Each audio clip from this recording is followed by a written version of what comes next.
جانب سے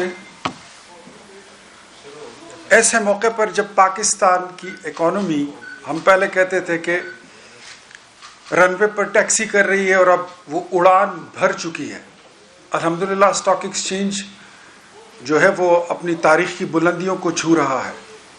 ایسے موقع پر جب انفلیشن ریٹ جو ہے وہ 36 اور 38 سے نیچے آ گیا ہے، سنگل ڈیجٹ پر آ چکا ہے اور دن بدن کم ہوتا جا رہا ہے، ایسے موقع پر جب ڈالر کے ریٹ کو کنٹرول کر لیا گیا ہے اور فارن انویسٹمنٹ آ رہی ہے، سعودی عرب، یو اے ای اور دیگر کئی ملکوں سے پاکستان میں فارن انویسٹمنٹ آ رہی ہے، ایسے میں پاکستان تحریک انصاف ایک ایسی جماعت ہے جس کو ہمیشہ میں تو یہی کہتا ہوں کہ ان کا ایجنڈا نہ پاکستان ہے، نہ پاکستان کی سلامتی ہے، نہ پاکستان کی خوشحالی ہے، نہ پاکستان کی ترقی ہے، بلکہ ہمیشہ سے یہ جب بھی اپوزیشن میں ہوتے ہیں یہ ملک سے باہر لوگوں کو، پاکستان دشمن قوتوں کو بلاتے ہیں، ان کو دعوت دیتے ہیں کہ وہ آئیں، وہ مداخلت کریں اور پاکستان کی سورینٹی پر، پاکستان کی خود مختاری پر اس میں دراندازی ہو، اس میں دخل اندازی ہو،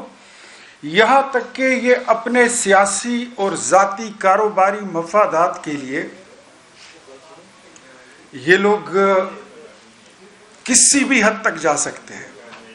اور اس کا حوالہ میں ہمیشہ اس بات سے دیتا ہوں کہ جب بانی پی ٹی آئی کو آئینی دستوری طریقے سے ہٹایا گیا، اس کی حکومت کو رخصت کیا گیا عدم اعتماد کے ذریعے، تو ان کی پہلی سٹیٹمنٹ یہ تھی کہ پاکستان اب 3 ٹکڑے ہوگا، پاکستان اب صومالیہ بن جائے گا، پاکستان اب دیوالیہ ہو جائے گا، یہ سری لنکا بن جائے گا۔ اللہ نے اس طرح نہیں کیا۔ جو ملک 27 رمضان کو بنا ہو، ایسے ملک کو کبھی انشاءاللہ کوئی آنچ نہیں آئے گی اور پاکستان دشمنوں کو اسی طرح مرغی کے دورے پڑتے رہیں گے۔ میں ہمیشہ ان کو ایک مشورہ دیتا ہوں، بلکہ ان سے سوال کرتا ہوں کہ بھئی یہ بتاؤ تمہیں اللہ نے دانت کس لیے دیے ہیں؟ تو یہ لوگ کہتے ہیں اللہ نے ہمیں دانت کھانے کے لیے دیے ہیں۔ میں ان کو کہتا ہوں کہ کھانے کے لیے بعد میں دیے ہیں، اللہ نے آپ کو یہ دانت اپنی زبان کی حفاظت کے لیے دیے ہیں، لیکن آپ اپنی زبان کی کبھی حفاظت نہیں کر پائے۔ یہ وہ لوگ ہیں جو پہلے کہتے ہوتے تھے کہ ہم نے جان اللہ کو دینی ہے، آج ان کے کرتوت دیکھتا ہوں تو پتہ لگتا ہے، محسوس ہوتا ہے کہ آج کل انہوں نے جان پتہ نہیں یمراج کو دینی ہے یا کس کو دینی ہے۔ ایسے لوگ جو اپنے سیاسی اور کاروباری ذاتی مفادات کی خاطر پاکستان کی بنیادی اساس کو، اس کو ہر وقت خنجر کی نوک پر رکھتے ہیں، ایسے لوگ جن کو یہ بھی نہیں پتا کہ پاکستان کے دشمن کون ہے، پاکستان کے دوست کون ہے، 4.25 سال اس ملک پر حکومت کر کے گئے ہیں۔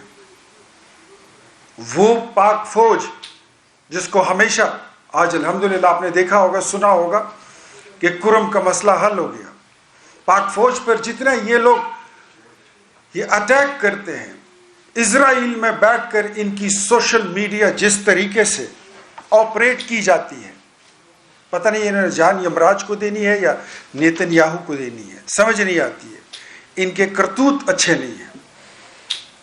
27-28 دسمبر درمیانی رات کو پاکستان کی چوکیوں پر یا کچھ 2 مقامات پر کچھ ٹیررسٹ نے حملہ کیا تھا اور انہوں نے اس کو اتنا ایمپلیفائی کیا کہ بلکہ ان کے ایک وزیر نے یہاں تک کہہ دیا کہ 15 چوکیاں جو ہیں تو وہ دہشت گردوں نے اپنے قبضے میں لے لی ہیں۔ حالانکہ اس طرح کوئی بات نہیں ہے، پاکستان کی کوئی چوکی، کوئی 1 انچ اس وقت کسی کے قبضے میں نہیں ہے۔ کرم کے مسئلے میں، اور اچھا پھر اس پر رشیا کہ ایک ٹیلی ویژن نے اس پہ خبر چلائی اور اس خبر کو انہوں نے ایمپلیفائی کیا، بیکاز کہ یہ خیبر پختونخوا کے صوبائی وزیر اس کو سپورٹ کر رہے تھے اور اس کو ایگزیجریٹ کر رہے تھے، اس کو بڑا چڑھا کے پیش کر رہے تھے۔ رشین ٹی وی کو جب پتہ چلا کہ یہ فیک ہے، انہوں نے اس خبر کی تردید بھی کر دی اور ٹویٹر سے اپنا وہ مواد اور ٹویٹ بھی انہوں نے ایکس سے وہ ہٹا دیا، لیکن یہ ابھی تک اس کو چلا رہے ہیں، یہ اس کو پروپیگیٹ کر رہے ہیں۔ یہ کس کے ایجنڈے پہ کر رہے ہیں؟ یہ لوگ کون ہیں؟ وہ بات بڑی اچھی ہے کہ سال 2024 کا سب سے اچھا جملہ کون سا تھا، تو اکثر لوگ کہتے ہیں کہ یہ تم کیا اٹھا کے لے آئے ہو، یہ کون سی چیزیں ہیں جو اٹھا کے لائے گئے تھے، یہ کیسا گند ہے جن کو پاکستان کی سلامتی سے کوئی لینا دینا ہی نہیں ہے. یہ اس پاک فوج پر اٹیک کرتے ہیں جس پاک فوج نے آج ان کی ڈیوٹی خیبر پختونخوا میں کی ہے. 2 ماہ سے جو کرم کا مسئلہ چل رہا تھا، جس میں 128 بچے شہید ہو گئے تھے، مر گئے تھے دوائیوں سے، خوراک سے، پانی سے، دودھ سے، بہت ساری وجوہات کی بنا پر 128 بچے، قریباً 150 لوگ اس میں شہید ہو گئے. اتنی ان کی گورننس کی حالت یہ ہے کہ ڈپٹی کمشنر نے اور وہاں کی ڈسٹرکٹ ایڈمنسٹریشن نے ان کو لیٹر لکھا کہ ہمارے پاس پولیس نہیں ہے، پولیس کے پاس اکوپمنٹ نہیں ہے، and we are unable to confront them, آپ ہماری مدد کریں. But they are very much busy. ان کو مصروفیت کس چیز میں تھی؟ انہوں نے اسلام آباد پہ اٹیک کرنا تھا. یہ 26 نومبر کے ایپیسوڈ کی تیاری کر رہے تھے.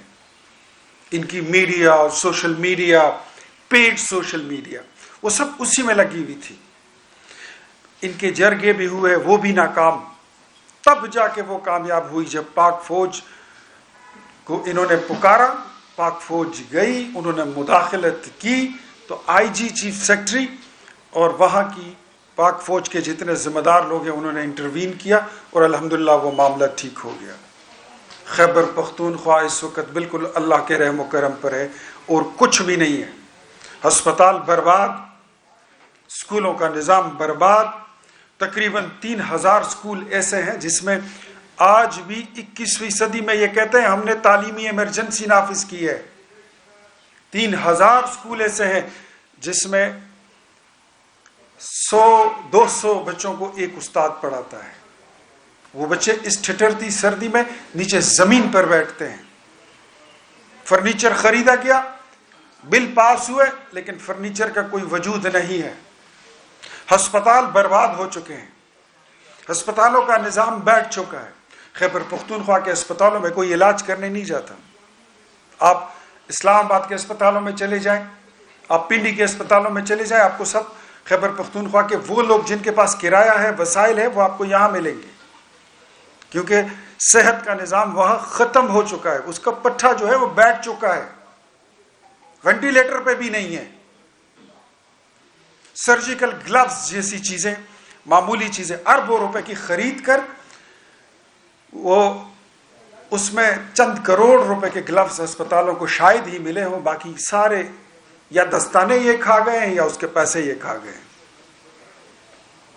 جو وزیر 15 اور 20 کروڑ روپے لے کر کابینہ میں اپنی انٹری مارتا ہے، اس کا ممبر بنتا ہے، صوبائی وزیر بنتا ہے، مجھے بتائیے ایسے وزراء ان کی پرفارمنس کیا ہو سکتی ہے؟ وہ کیا پرفارم کریں گے؟ ماں سوائے پیسے کمانے کے، پیسے بٹورنے کے، وہ کیا کریں گے؟ ایک سیکٹری 10-10 کروڑ روپے دے کر اپنی سیٹ لیتا ہے. خیبر پختونخوا میں کچھ ایسی بیوروکریسی ہے. آپ بتائیے کہ اس سیکٹری کا انتظامی انٹرسٹ کیا ہو سکتا ہے؟ نتھنگ، کچھ بھی نہیں. وہ اپنی انویسٹمنٹ ریکور کریں گے. اور اس کے اوپر اگر میں آ جاؤں تو کرائم ریٹ دن بدن بڑھتا جا رہا ہے. اسٹریٹ کرائمز بڑھ رہے ہیں. پرس چھیننے کے واقعات کبھی خیبر پختونخوا میں ہوتے نہیں تھے، آج عروج پر ہیں. رینسم، اغوا برائے تاوان، گاڑیوں کا اغوا ہونا، لوگوں کو اٹھا لینا، یہ ایک عام بات ہے. حکومت کدھر ہے؟ گنڈا پوری حکومت کو پتہ بھی نہیں ہے کہ انہوں نے کرنا کیا ہے. انہوں نے صرف اپنی مونچھوں کو تاؤ دینا ہے.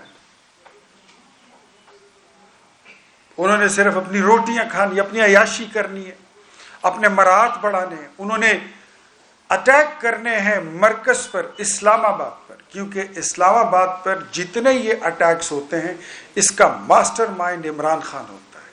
کیا ہوا؟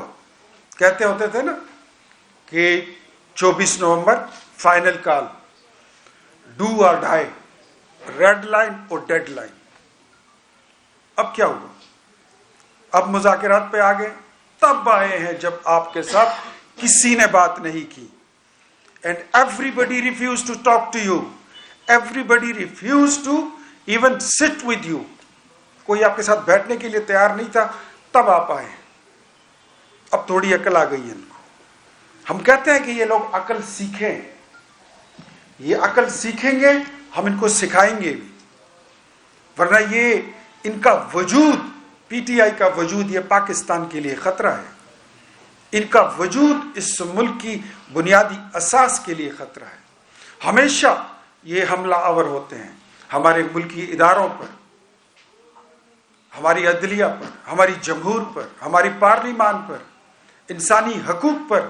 میں پوچھنا چاہتا ہوں, اب سب میڈیا کے دوست بیٹھے ہوئے ہیں, یہ پوری قوم ہمیں سن رہی ہے. یہاں پر یہ احتجاج کے لیے جب اسلام آباد آتے ہیں تو ان کو اپنے انسانی حقوق, جمہوری اور دستوری آئینی حقوق کی ایک لمبی فہرست آپ کو بتا دیں گے. کل خیبر پختونخوا میں پورے صوبے کے تحصیل ناظمین احتجاج کر رہے تھے کہ ہمیں ہمارا حق دو, ہمیں ہمارے اختیارات دو, ہمیں ہمارا فنڈ دو. ان پہ کتنا بدترین وہ لاٹھی چارج کیا گیا, ان پہ کتنی بدترین ٹیئر گیس چھوڑی گئی. کیا وہاں پر ان کو یہ یاد نہیں آتا؟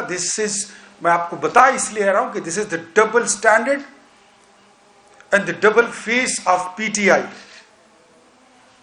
ایک طرف یہ بات کرتے ہیں کہ قومی اسمبلی میں ہمیں جو پبلک اکاؤنٹس کمیٹی کا چیئرمین ہوگا وہ ہمارا بندہ ہوگا, اپوزیشن کا ہوگا, اور جو بندہ ہم نامزد کریں گے وہی ہوگا.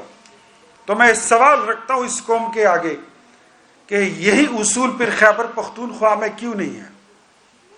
وہاں پر پھر کیوں یہ امپلیمنٹ نہیں ہوتا؟ وہاں پر پھر آپ پارلیمانی روایات کو کیوں بھول جاتے ہیں, جمہوری روایات کیوں بھول جاتے ہیں؟